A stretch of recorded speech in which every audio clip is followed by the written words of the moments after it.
இனி கடையில் அதிக காசு கொடுத்து வாங்காமல் வீட்லேயே ரொம்ப சிம்பிளாக ஹெல்த்தியாக எப்படி செய்யறதுன்னு பார்க்கலாம். ஸ்கூல் விட்டு வர்ற குழந்தைங்களுக்கு இந்த மாதிரி ரொம்ப ஹெல்த்தியாக செஞ்சு கொடுங்க, ரொம்ப விரும்பி சாப்பிடுவாங்க. பசங்களோட ஆல் டைம் ஃபேவரட்டான காயின் பிஸ்கட் தான் எப்படி செய்யறதுன்னு பார்க்க போகிறோம். ரொம்ப சிம்பிள் அண்ட் ஈஸி மெத்தடில் சொல்லித்தரேன், வாங்க எப்படி பண்ணுறதுன்னு பார்க்கலாம். அதுக்கு ஒரு மிக்சிங் பவுலில் ஒரு 3 டேபிள் ஸ்பூன் அளவுக்கு வெண்ணெய் எடுத்துக்கலாம். கண்டிப்பாக வெண்ணெய் தான் எடுத்துக்கணும். ஆயிலில் செஞ்சிங்கன்னா அந்த அளவுக்கு டேஸ்ட் பர்ஃபெக்டாக கிடைக்காது. 3 டீஸ்பூன் அளவுக்கு வெண்ணெய் எடுத்து ரூம் டெம்பரேச்சரில் வச்சுருங்க. நல்லா சாஃப்டாக இருக்கணும். இப்போ இந்த வெண்ணெயை ஒரு விஸ்க் அப்படி இல்லைன்னா ஒரு ஸ்பூன் வச்சு நல்லா கலந்து எடுத்துக்கலாம். ஒரு 5 மினிட்ஸ் நல்லா கலந்துக்கலாம். இப்போது 3 டீஸ்பூன் அளவு வெண்ணெய்க்கு 1/2 கப் சுகர் எடுத்திருக்கேன். அந்த 1/2 கப் சுகரை 2 டைமாக பாதியாக ஆட் பண்ணி நல்லா கலந்து விட்டுக்கலாம். இந்த காயின் பிஸ்கட்லாம் குழந்தைங்களுக்கு கடையில் வாங்கி கொடுக்கறத விட நம்மளே வீட்டில் ஹெல்த்தியாக ஹோம்மேட் பட்டரை வச்சு அதே மாதிரி மைதா யூஸ் பண்ணாமல் கோதுமை மாவுலேயே ரொம்ப சூப்பராக செஞ்சிடலாம். இப்போ ரிமைனிங் இருக்க சர்க்கரையும் ஆட் பண்ணி நல்லா கலந்து விட்டுக்கலாம். இப்போது 1/2 கப் சுகருக்கு 2 முட்டை இன்றைக்கி ஆட் பண்ணுறேன். 2 முட்டைங்கிறது சரியான அளவாக இருக்கும். நீங்கள் இதை விட எக்ஸ்ட்ரா ஆட் பண்ணிங்கன்னா முட்டையோட ஸ்மெல் ரொம்ப அதிகமாக வரும். ஸோ 1/2 கப் சர்க்கரைக்கு 2 முட்டைங்கிறது ரொம்ப சரியான அளவு.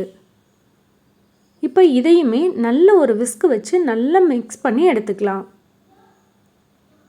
ஒரு 5 மினிட்ஸ்க்கு நல்லா கைவிடாமல் நல்லா கலந்து எடுத்துக்கலாம். இந்த பிஸ்கட்டை நம்ம ஓடிஜியில் தான் செய்யணும் அப்படிங்கிறது இல்லை, இட்லி பாத்திரத்துலேயும் ஈஸியாக செய்யலாம். நான் செய்கிற ப்ராசஸை அப்படியே செஞ்சு நீங்கள் ஒரு சில்வர் பிளேட்டில் இந்த மாதிரி பண்ணிவிட்டு அதை அப்படியே இட்லி பாத்திரத்தில் பேக் பண்ணிக்கலாம். இந்த அளவுக்கு நல்லா கலந்ததுக்கப்புறம் இதில் வெண்ணிலா எசன்ஸ் 1 டீஸ்பூன் அளவுக்கு ஆட் பண்ணிக்கணும். இது கூட கலருக்காக உங்ககிட்ட என்ன கலர் இருக்கோ அதை ஆட் பண்ணிக்கலாம். நான் எல்லோ ஃபுட் கலர் தான் ஆட் பண்ணியிருக்கேன். இதில் இன்னும் கொஞ்சம் டேஸ்ட்டை என்ஹான்ஸ் பண்ணுறதுக்கு பாதாம் மிக்ஸ் ஒரு 2 ட்ராப் ஆட் பண்ணுறேன். இது ஆப்ஷனல் தான், உங்களுக்கு தேவைன்னா ஆட் பண்ணிக்கலாம், இல்லைன்னா ஸ்கிப் பண்ணிடலாம். இப்போ இது எல்லாமே ஆட் பண்ணிவிட்டு நல்லா கலந்து விட்டுக்கலாம்.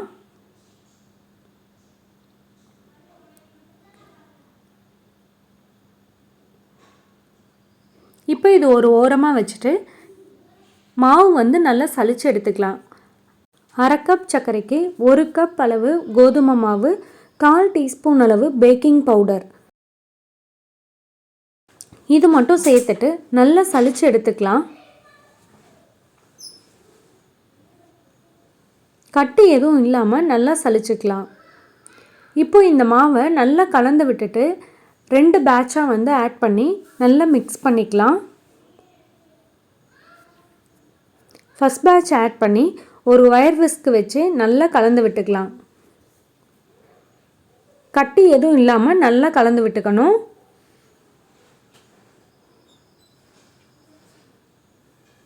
இந்த அளவுக்கு நல்லா ஒன்று சேர கலந்து விட்டதுக்கப்புறம் நம்ம செகண்ட் பேட்ச் மாவையும் ஆட் பண்ணிக்கலாம்.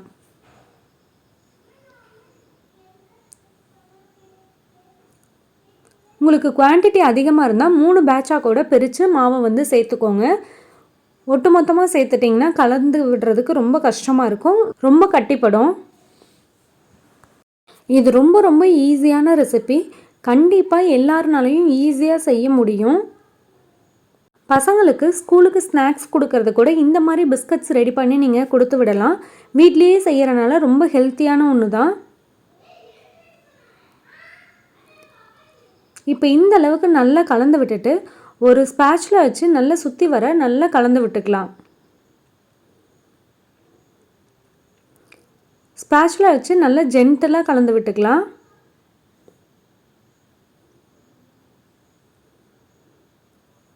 இந்த அளவுக்கு மாவு நல்லா ஸ்மூத்தாக வந்ததுக்கப்புறம் இதை ஒரு பைப்பிங் பேக்கில் ஃபில் பண்ணிக்கலாம். ஒரு ஃப்ரெஷ்ஷான பைப்பிங் பேக் எடுத்துக்கோங்க. சப்போஸ் உங்ககிட்ட பைப்பிங் பேக் இல்லை அப்படின்னா பால் கவர், ஆயில் கவர், இல்லை வீட்டில் ஏதாவது இருக்க நல்ல திக்கான கேரி கவர், இந்த மாதிரி ஏதோ ஒன்று எடுத்துக்கோங்க. எடுத்துகிட்டு ஒரு டம்ளரில் வச்சு இந்த மாதிரி ஓப்பன் பண்ணி உள்ளே ஃபில் பண்ணால் ரொம்ப ஈஸியாக இருக்கும் ஃபில் பண்ணுறக்கு. இப்போ நம்ம ரெடி பண்ணி வச்சுருக்க பேட்டரை வந்து இதில் ஃபுல்லாக ஆட் பண்ணிடலாம். உங்களுக்கு குவான்டிட்டி அதிகமாக இருந்தால் நீங்கள் 2 பைப்பிங் பேக்கில் கூட ஃபில் பண்ணி வச்சுக்கலாம்.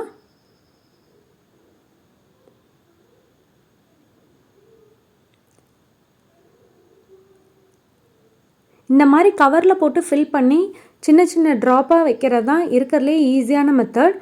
இது ரொம்ப ஈஸியாக இருக்கும். இப்போ எல்லா மாவையும் ஃபில் பண்ணியாச்சு. பேக்கிங் ட்ரேவும் ரெடியாக இருக்குது. பட்டர் ஷீட் யூஸ் பண்ணிக்கலாம். பேக்கிங் ட்ரேக்கு மேலே பட்டர் ஷீட் யூஸ் பண்ணிக்கோங்க. பட்டர் ஷீட்டில் நிறைய வெரைட்டி இருக்குது. ரீயூசபிள் ரொம்ப மார்க்கெட்டில் அவைலபிளாக தான் இருக்குது. உங்களுக்கு எது கன்வீனியண்ட்டாக இருக்கோ அந்த மாதிரி வாங்கிக்கலாம். நான் இது ஏற்கனவே யூஸ் பண்ண பட்டர் ஷீட்டு தான்.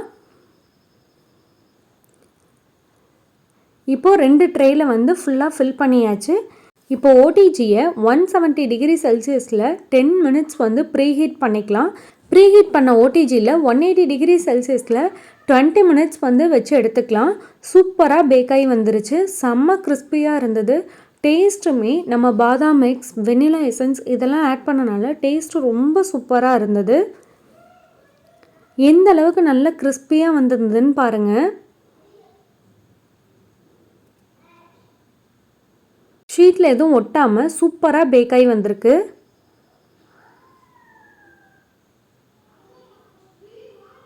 ஒரு சூப்பரான ஹெல்த்தியான வீட்லேயே பண்ண காயின் பிஸ்கட் ரெடி ஆயிடுச்சு. கண்டிப்பாக நீங்களும் இதை வந்து ட்ரை பண்ணி பாருங்கள். ட்ரை பண்ணி பார்த்துட்டு எப்படி இருந்துச்சுன்னு கமெண்ட்ஸில் சொல்லுங்கள். இந்த மாதிரி செஞ்சு ஒரு நல்ல ஏர்டைட்டான கண்டெய்னரில் ஸ்டோர் பண்ணி நீங்கள் வெளியே வச்சுக்கிட்டாலே 1 மந்த் வரைக்கும் இதோட கிறிஸ்பினஸ் அப்படியே இருக்கும்.